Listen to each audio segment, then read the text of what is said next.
I got the sense Edie had spent a lot of time here, before my mom sealed the doors.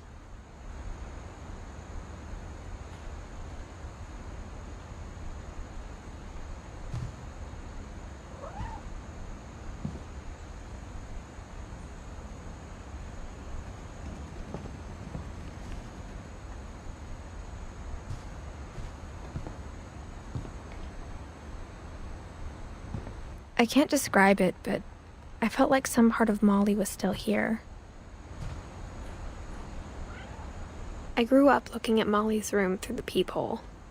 Being inside for the first time, I felt like I'd stepped behind a painting.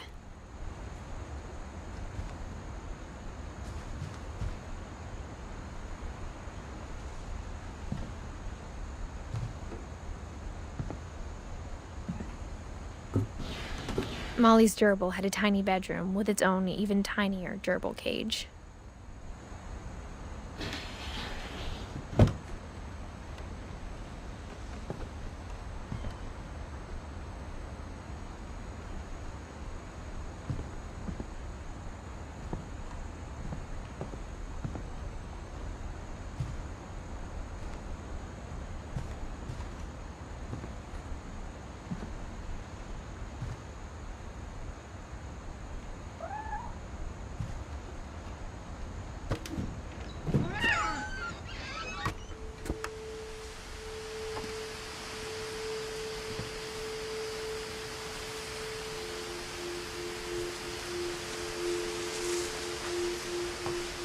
This will be obvious later, but my mom never told me any of these stories.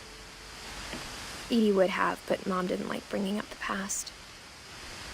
Though, when we adopted a stray kitten, she was the one who named it Molly.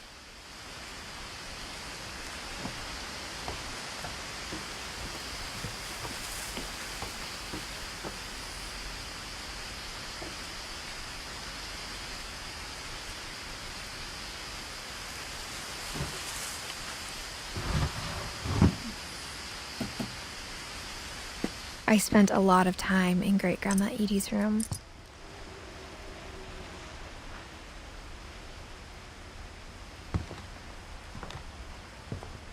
We got along, and it was a good place to hide from my mom.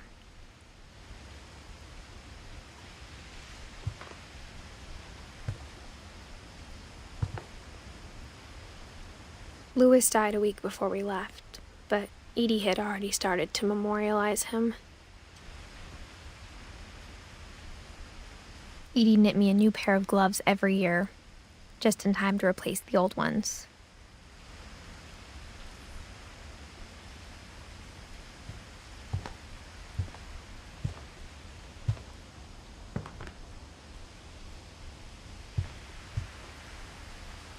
Edie gave a big interview about a mole man living under the Finch house.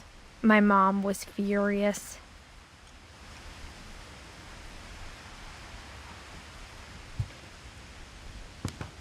One summer, they evacuated the island, but Edie refused to go. For a few weeks, she was a celebrity.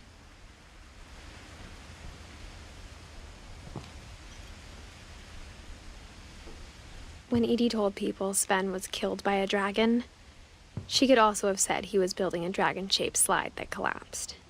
She could have, but she didn't.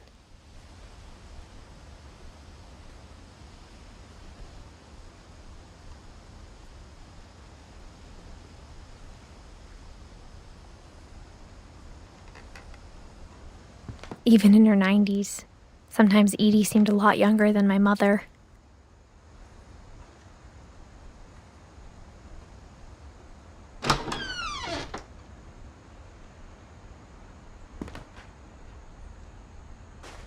The only trace Grandpa Sam's first wife, Kay, left on the house was the pink bathroom.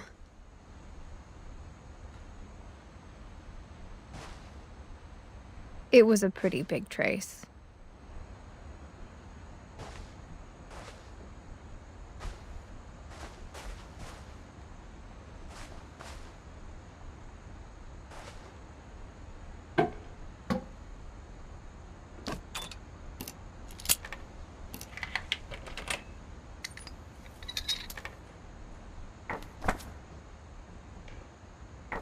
There's a secret in this bathroom. It's in the last place you would look.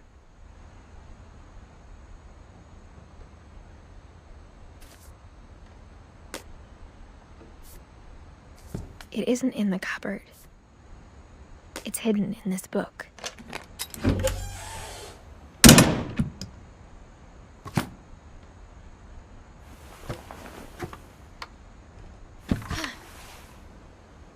Sven gave Sam an old camera he'd refurbished. He never put it down.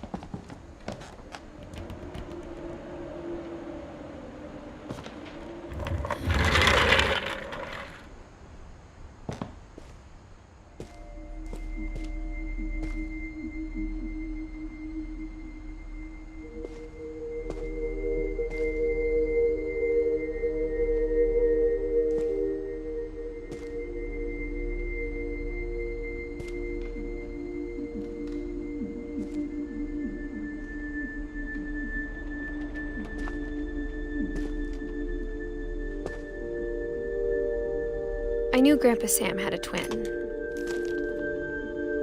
and that he never talked about him.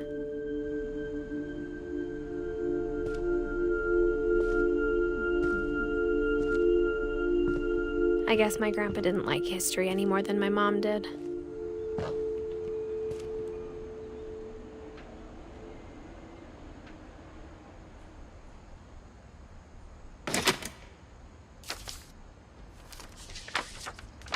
How I Want to Remember My Brother by Sam Finch. The thing I remember is that when he made up his mind, that was it.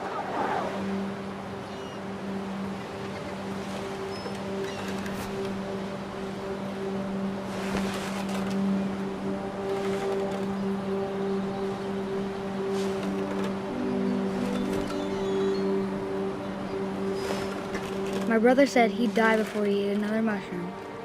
And he did. At Barbara's funeral, we swore we'd never be afraid again. And he wasn't.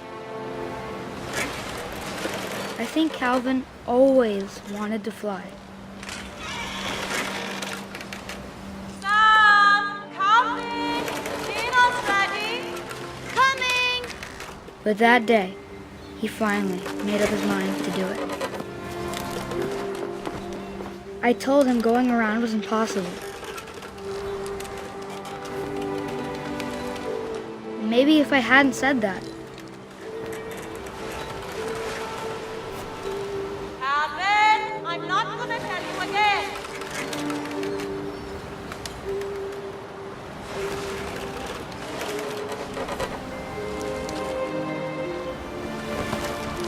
Maybe if the wind hadn't picked up,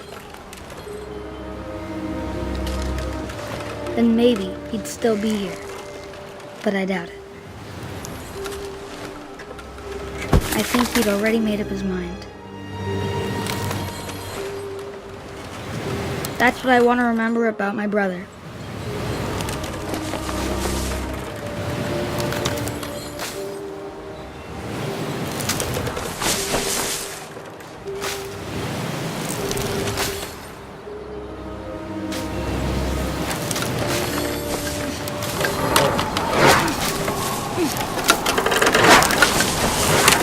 The day he made up his mind to fly. And he did.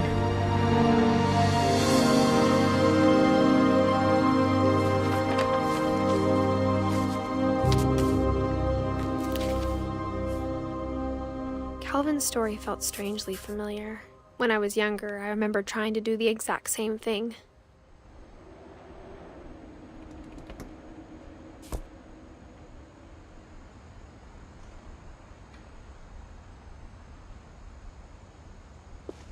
After the funeral, Edie roped off Calvin's half of the room.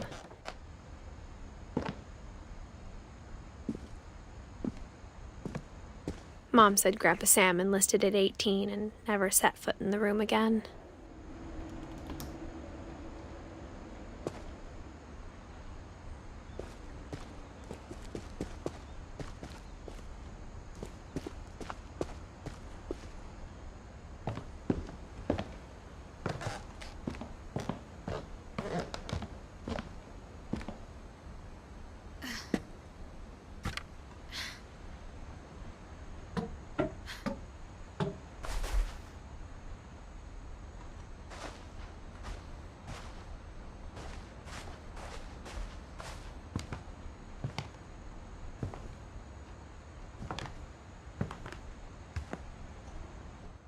I hadn't thought of myself as Edith Jr. for a long, long time.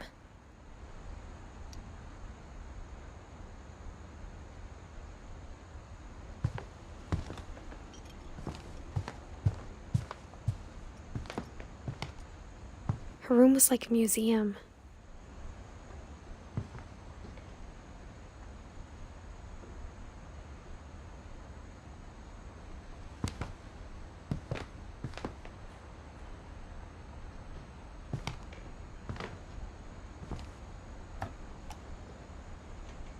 For 500 years, the Finches have been famous throughout Norway for their fortune and misfortune.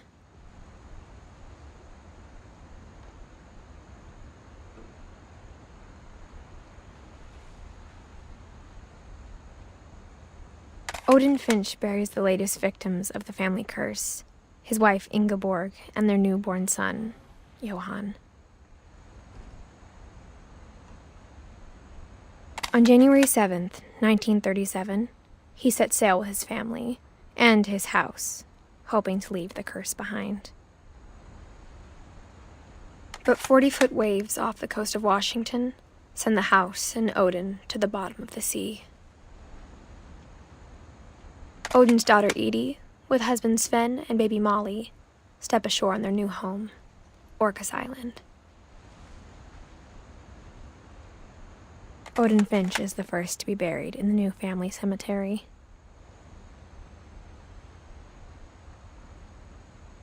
His daughter Edie is already dreaming of a new Finch house.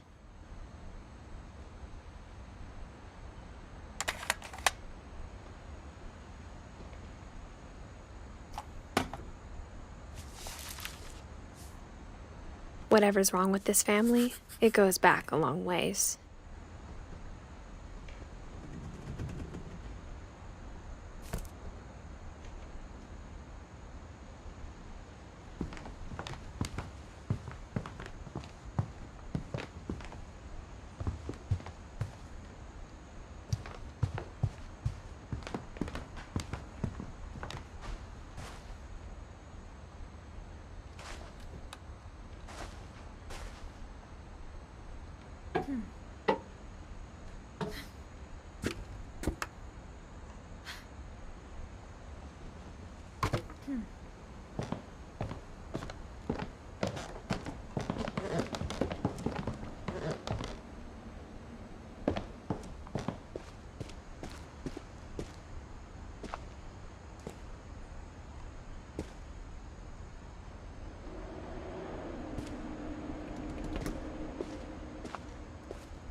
The passages were a pretty tight fit.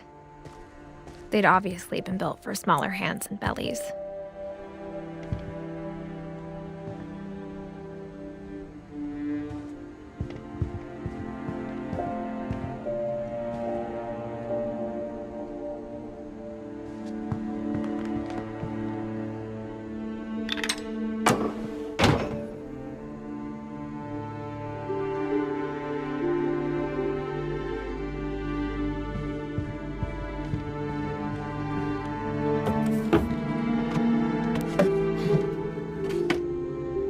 Growing up, I always thought of Barbara as a child star.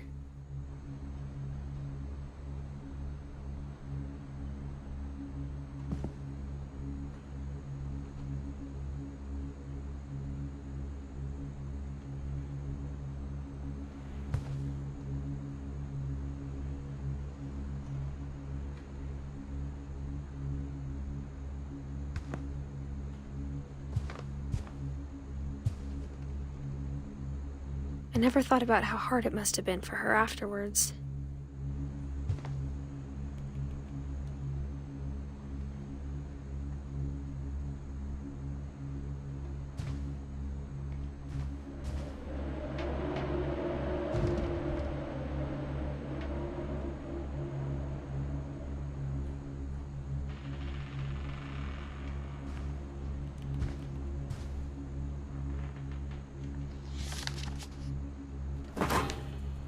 Of all the stories people wrote about Barbara's death, I'm surprised Edie saved this one.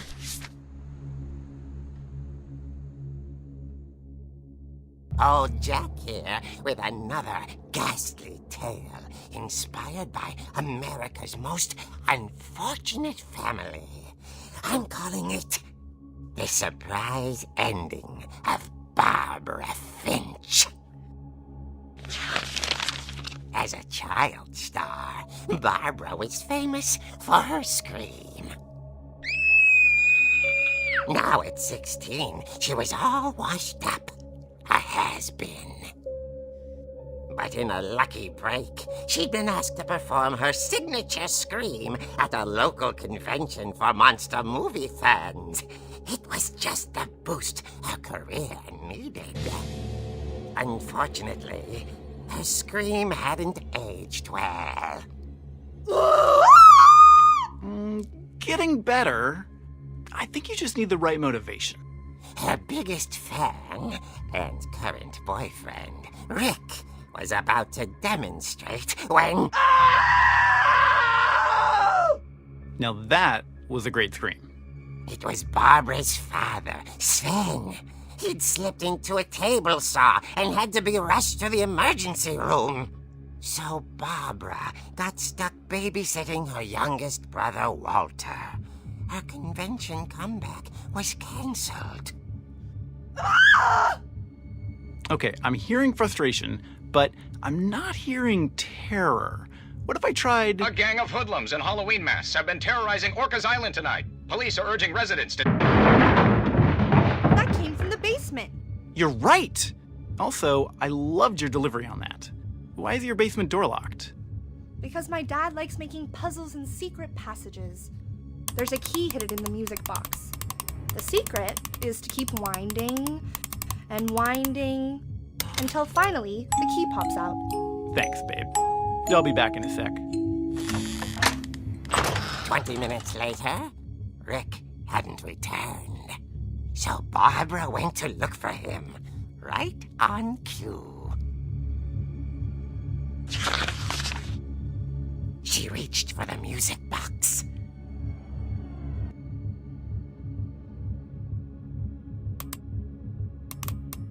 And as she wound the key, she listened for Rick, but the house was silent.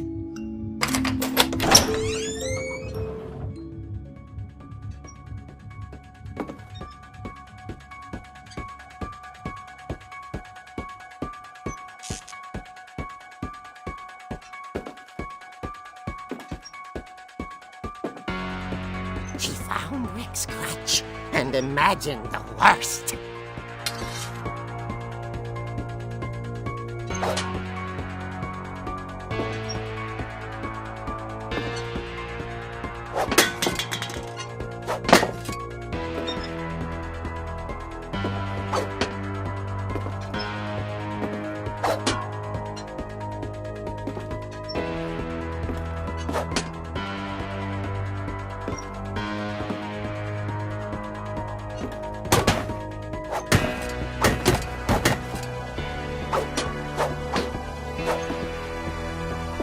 Leader is the infamous Hookman killer, Dr. Carl Hamill, who impaled and then ate his family 10 years ago tonight.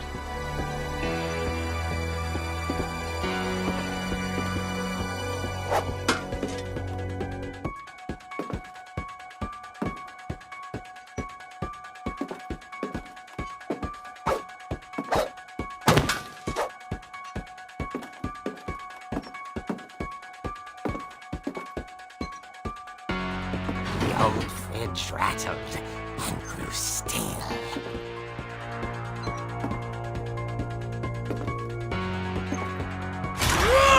Oh dear!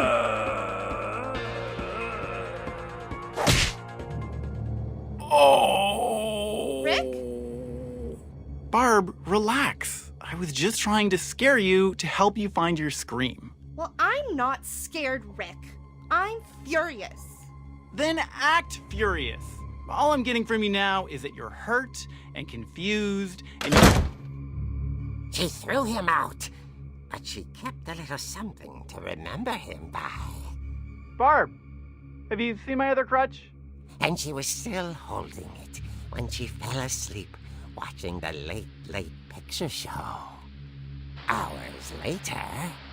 Barbara! Walter, what's going on up there? Ah! Okay, I'm coming up, but if this is a trick, you're dead, Walter.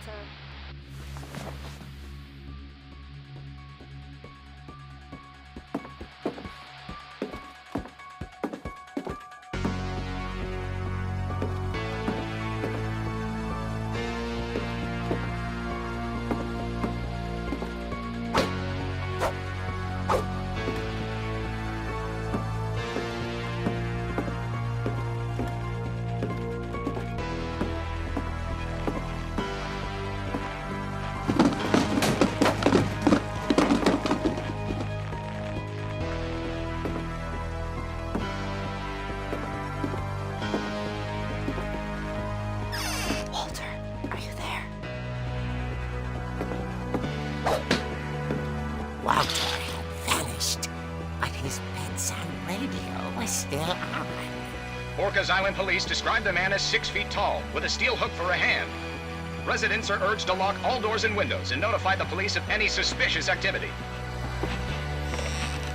Barbara turned, saw the hook man, and was speechless. He was quite smashing. And who he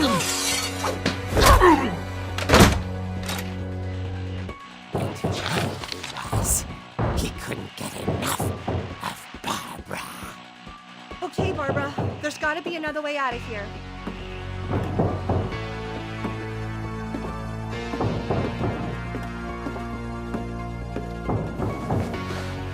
That night, she played her part beautifully.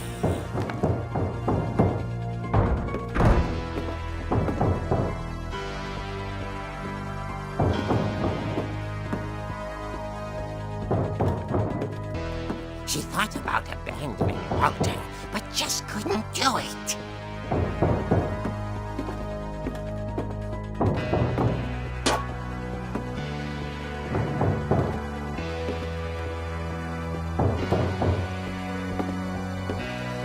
Molly's door hadn't been opened in years. The hinges groaned.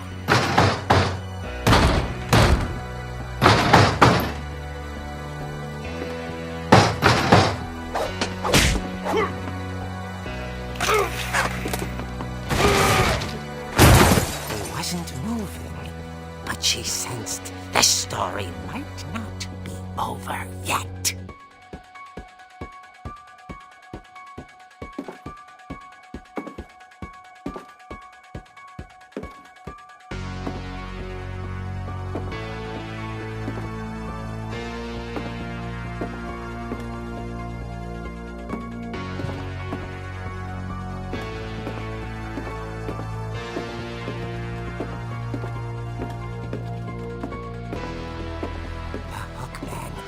Vanished. She listened for his breathing, but all she heard was...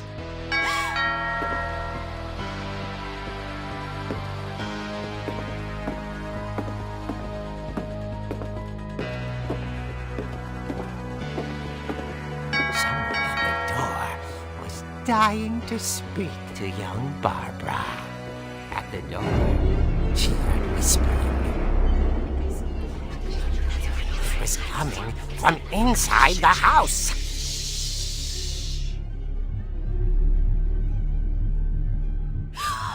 Oh dear.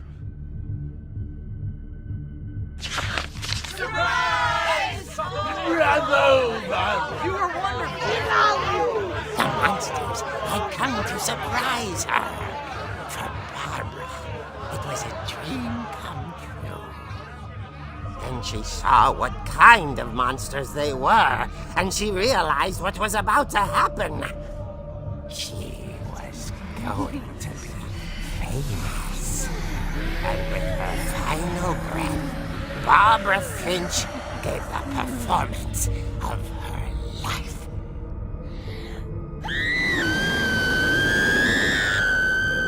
I wasn't there myself, but I hear Barbara was magnificent. Poor girl. She had a taste for stardom. But unfortunately, so did her fans. Of course, the police blamed it all on poor Rick, who disappeared the same night. And little Walter? Hiding under his bed the whole time. He took it all pretty hard, but that's another story. As for Barbara, tucked inside the music box is all they ever found of her. Her ear. Now that's what I call a real eerie tale.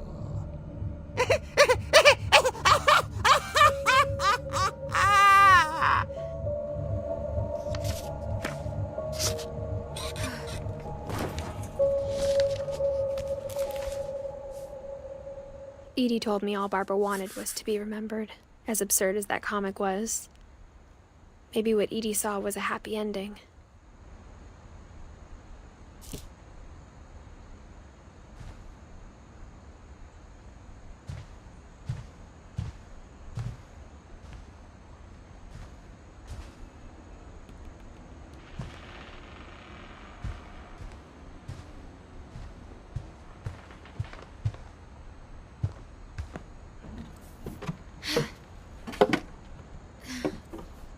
I guess now I know why Mom didn't like me playing with the music box.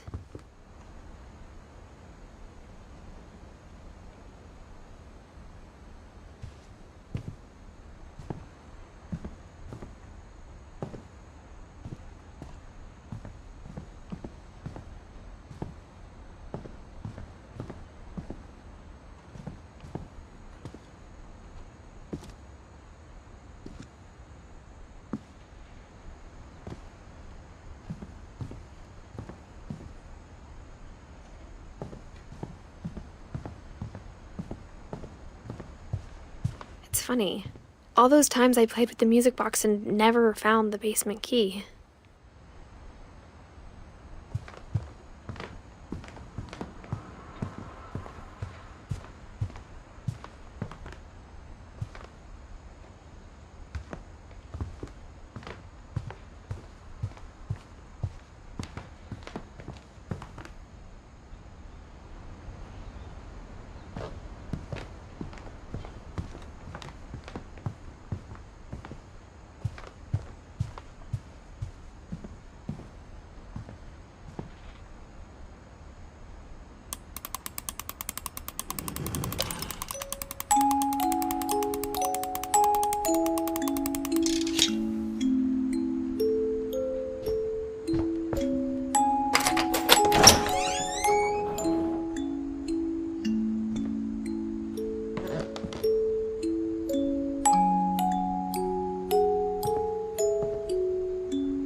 Mom said the basement was off limits, unless I wanted another tetanus shot.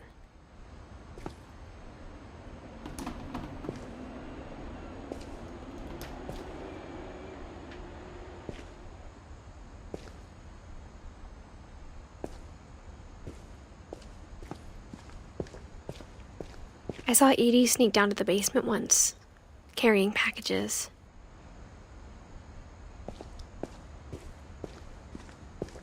thought maybe she was hiding presents.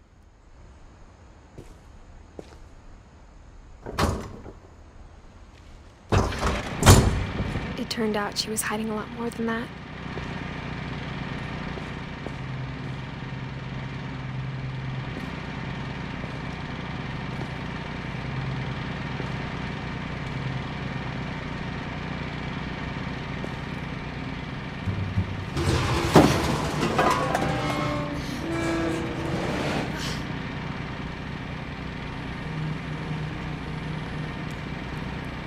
I remember asking Mom once about where Walter had gone.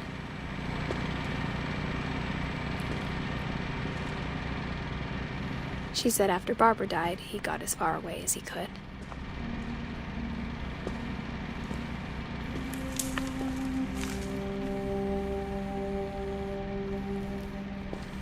If there's a pattern in all these stories,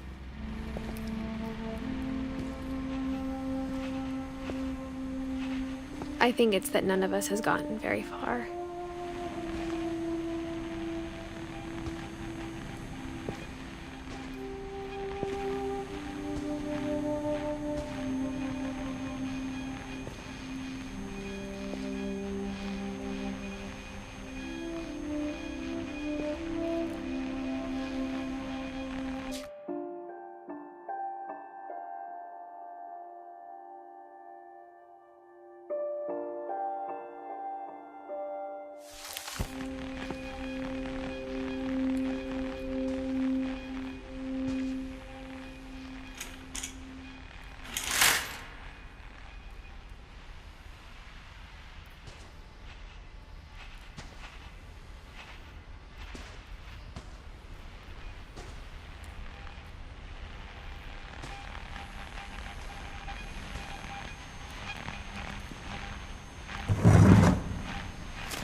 Goodbye, everyone.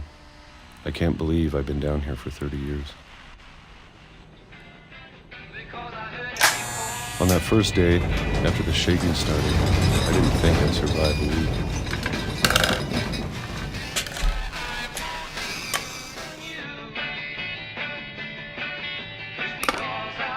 But after a few days, I settled into a routine. That's what kept me sane. Having a schedule, living for today.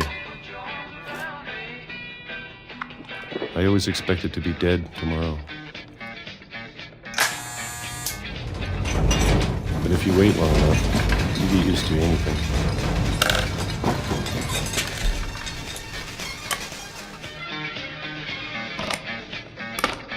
Even a monster on the other side of the door starts to feel normal.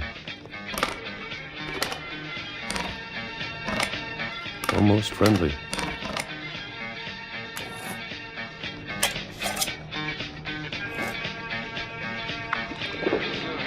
And then one day, everything just stopped.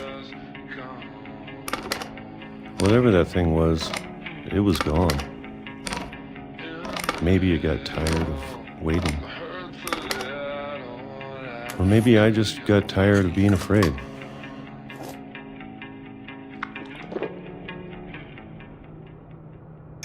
It's been a week now, the longest in 30 years. I'm done waiting.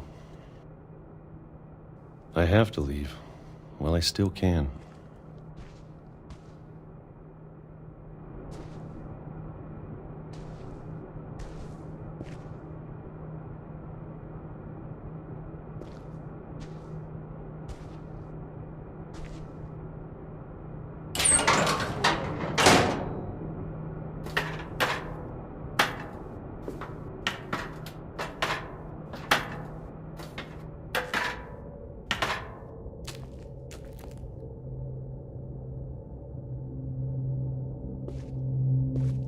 I know it's out there, somewhere. Whatever killed Barbara and Molly.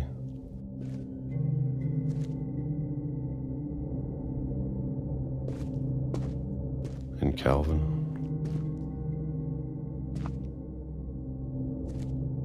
Maybe this is all a mistake. But I need to stop living the same day, even if it kills me.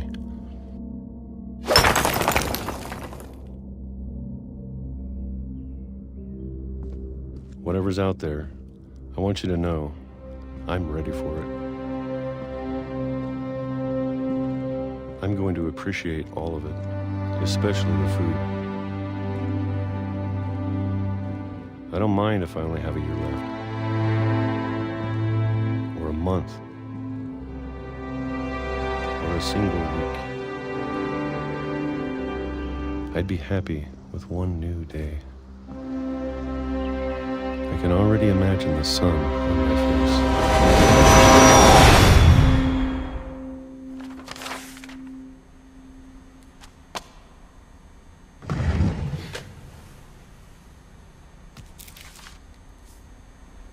Walter died when I was 6.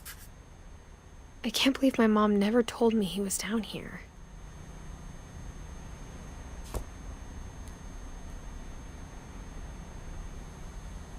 I'm sure my mom was trying to protect me.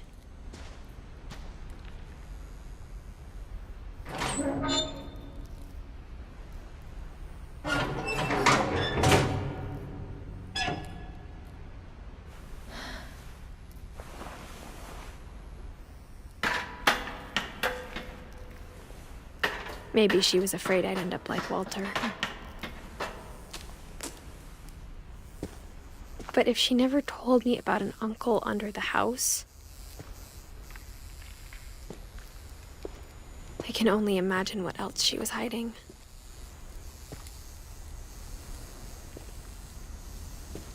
I don't want to make the same mistakes she made.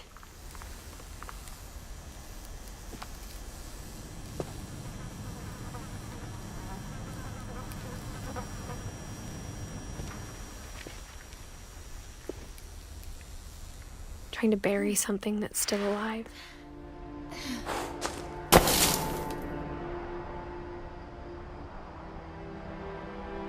Now that there's only one of us left, or maybe 2, I thought it was time I heard the stories for myself and found out what happened to everyone else. But now I'm worried the stories themselves might be the problem. Maybe we believed so much in a family curse, we made it real.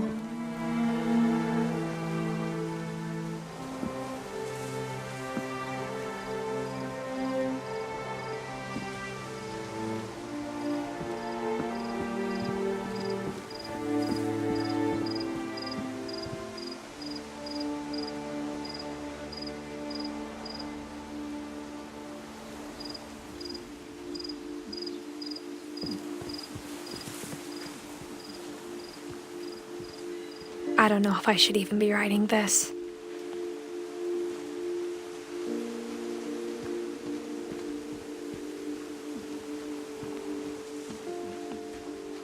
Maybe it'd be better if all this just died with me.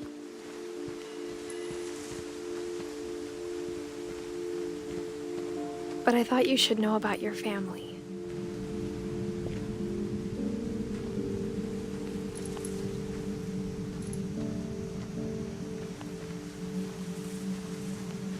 And the history you're a part of.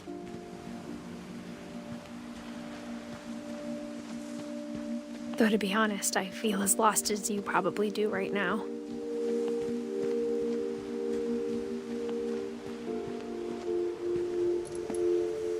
I think the people in these stories believed them, for what that's worth.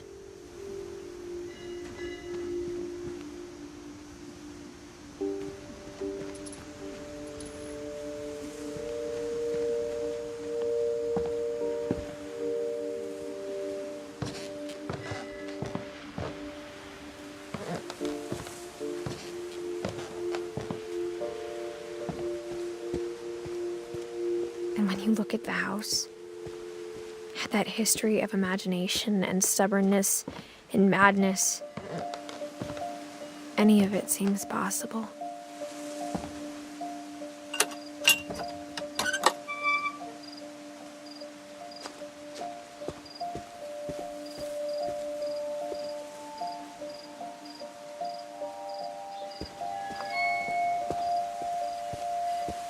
I think we've been surrounded by death for so long, we've just gotten used to it. What kind of family finishes building a cemetery before starting the house?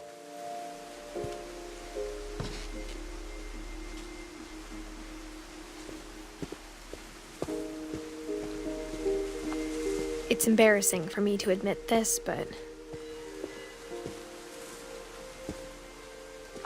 the pet cemetery made me more uncomfortable than the human one. 3 of the gerbils are mine, and 2 had been my fault.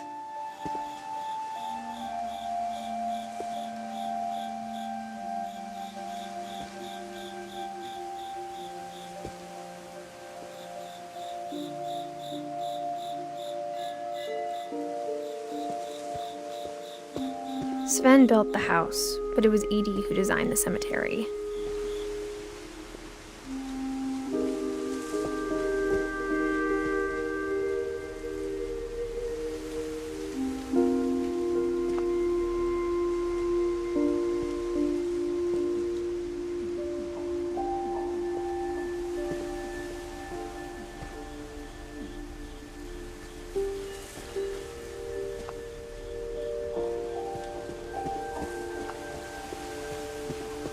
I'm sure Odin's monument had been Edie's idea. My mom was always trying to move on, but for Edie, the past never went away.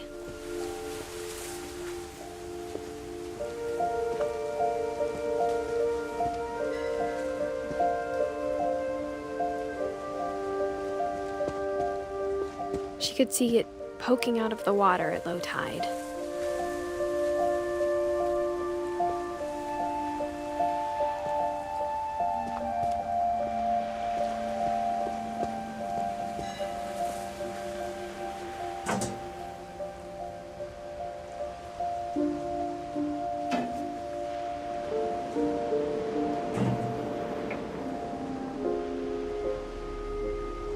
Edie said she dreamed about the old house every night.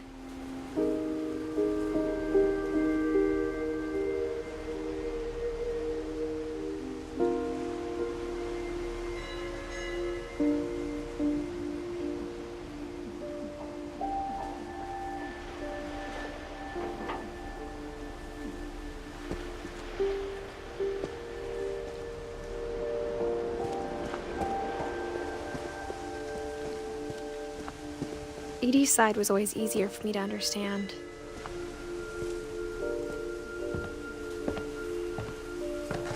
But the older I get, the more I can see where my mom was coming from.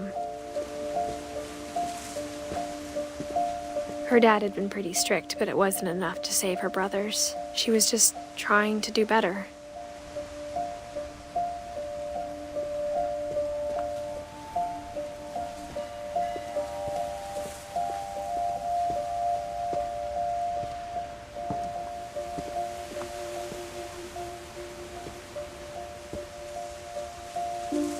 She lost 2 of her brothers, just like I did.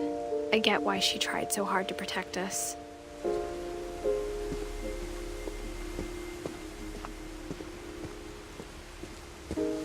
There's so many things I wish I could ask my mom now. Part of me thinks this is what she wanted all along.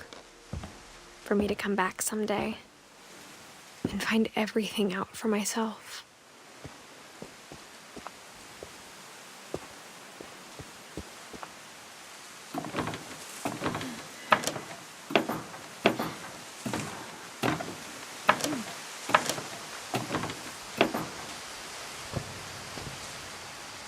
But looking back on it now,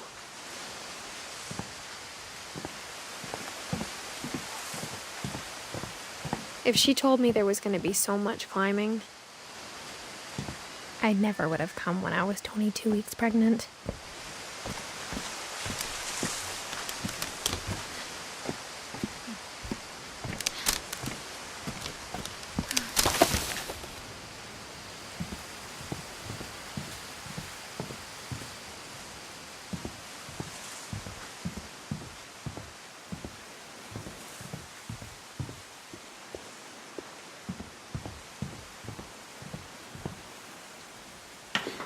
I never met Grandpa Sam, but I think he and my mom had a lot in common.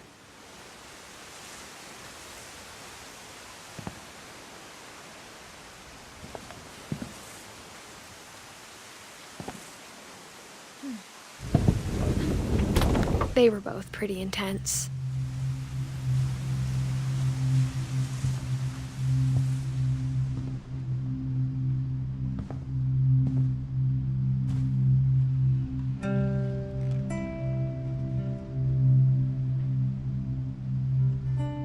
Sam spent his life shooting photos, but Mom said he got nervous being in front of the camera. I guess we're all afraid of something.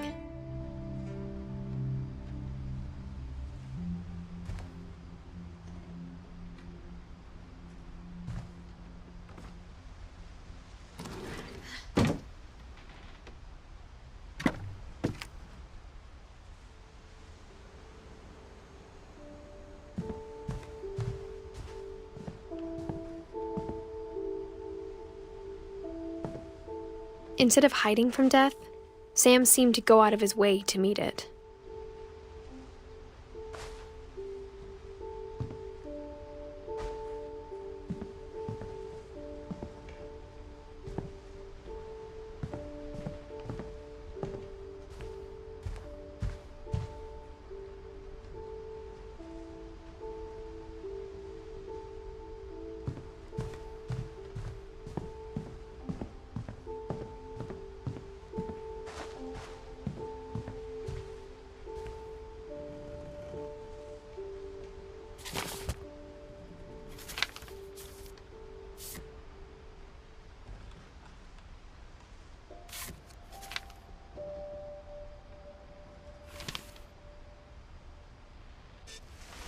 Dawn, I promise, you'll never forget this weekend. Yes, sir. These memories are gonna last a lifetime. Am I gonna have to shoot anything? It's a hunting trip, Dawn. Shooting is strongly perfect. It's gonna rain the whole weekend, isn't it?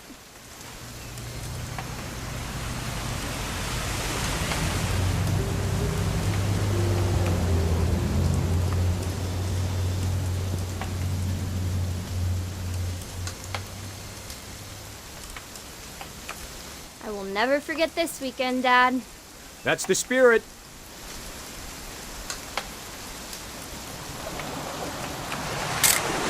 Okay, got it. I'm gonna take some pictures, okay? Just be careful. That camera's older than you are.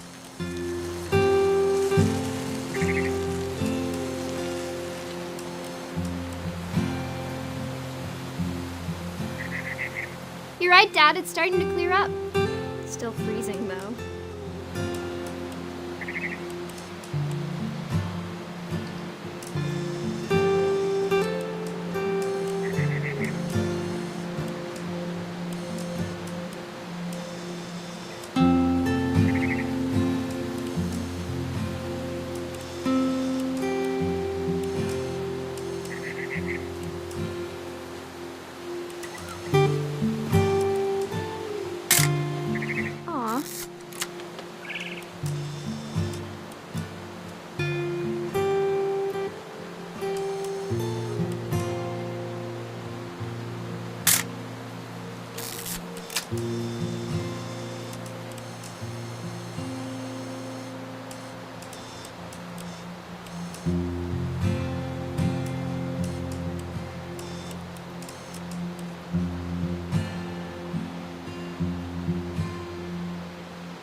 Definitely should not have drunk all that coffee.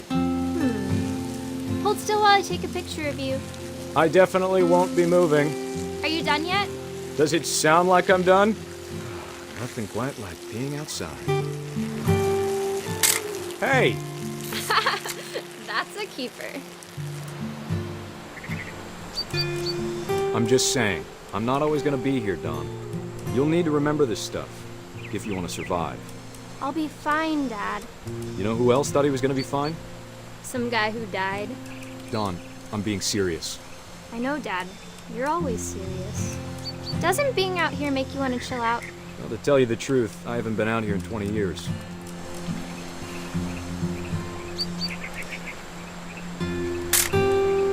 Dawn, don't you think you could find something more interesting to photograph? Last time I was with my brother Calvin. Man, that was a great trip.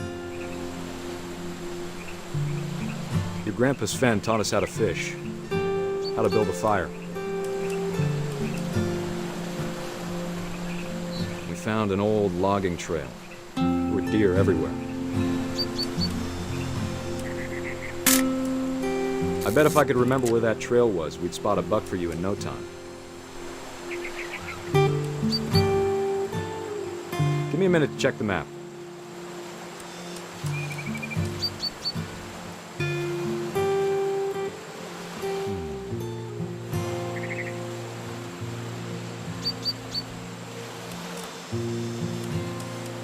Let's see.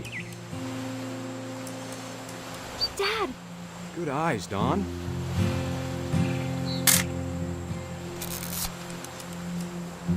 Before you take the shot, let me get a picture of you.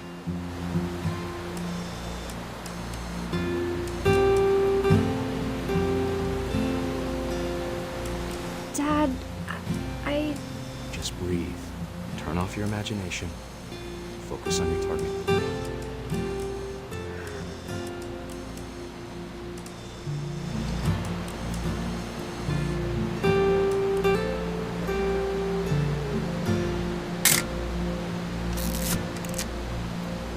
Let me get behind you. Do I have to do this?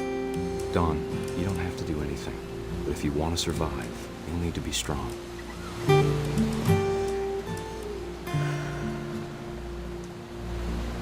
Now keep yourself squared up, elbows down, like we practiced. Whenever you're ready.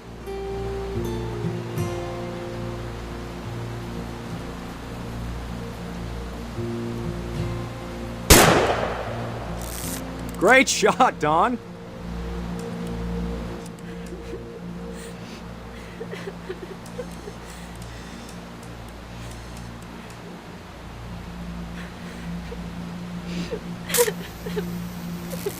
I'm proud of you, Dawn.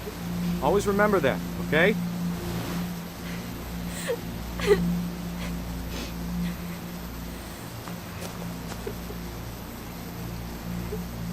Sorry, Dawn, just gotta reset the timer.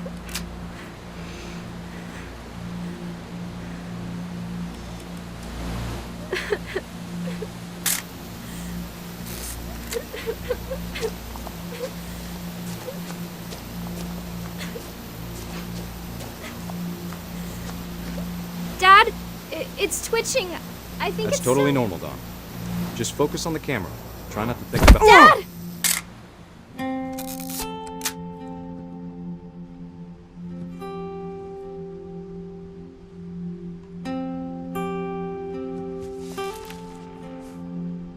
Of all these stories, that's the one I wish most that my mom had told me.